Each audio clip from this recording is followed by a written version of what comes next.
kwa walioivaa chapa ya Yesu Kristo. Mimi nimeivaa chapa ya Yesu Kristo. Haleluya.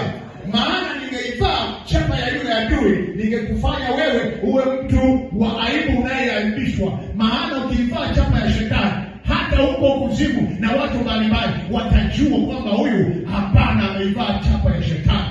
Kwa hiyo ningekuwa mtu anayekutia aibu wewe. Unasema mhubiri gani? Unasema mchungaji gani? Ndio yule yuko vile na vile, ndio yule ana nyumba ndogo, ndio yule yuko hivi. Kuna wachungaji wanakashifa hizo na ndizo tabia zao, na kwa sababu hiyo watu wanayasema mambo ambayo wanayajua juu yao. Haleluya. Bwana Yesu asifiwe sana. Inakuwa ole kwa mtu akitunga jambo kwa ajili ya mtu ambalo hana, naye upako unapita juu yake. Amen.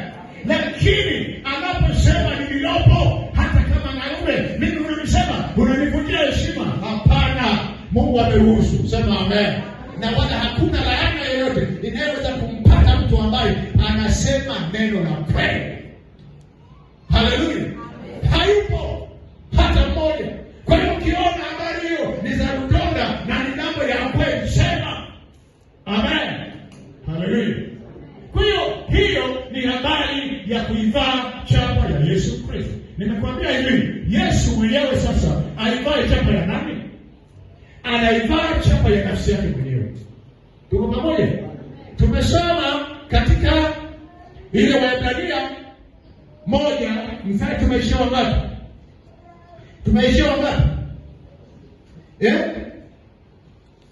Tukiendelea kwenye mstari wa 3 nasema, yeye kwa kuwa ni mng'ao wa utukufu wake na chapa ya nafsi yake, akivichukua vyote kwa amri ya uweza wake, akiisha kufanya utakaso wa dhambi, aliketi mkono wa kuume wa ukuu huko mbinguni. Unaona?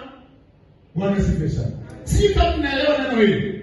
Kwa hiyo mstari wa 3 kwamba yeye kwa kuwa ni mng'ao wa utukufu wake, chapa ya nafsi yake. Amen. Yeye mwenyewe ndiye kwa utukufu huo wa yeye kama Mungu aliyejaa na utukufu na chapa ya nafsi yake. Watu walipomwona wanamuona, wanasema huyu ni Kristo, huyu ni mpako mafuta. Ndivyo walivyomwona kwa kazi zake, wanasema huyu si wa kawaida. Na hata alipowauliza watu wengine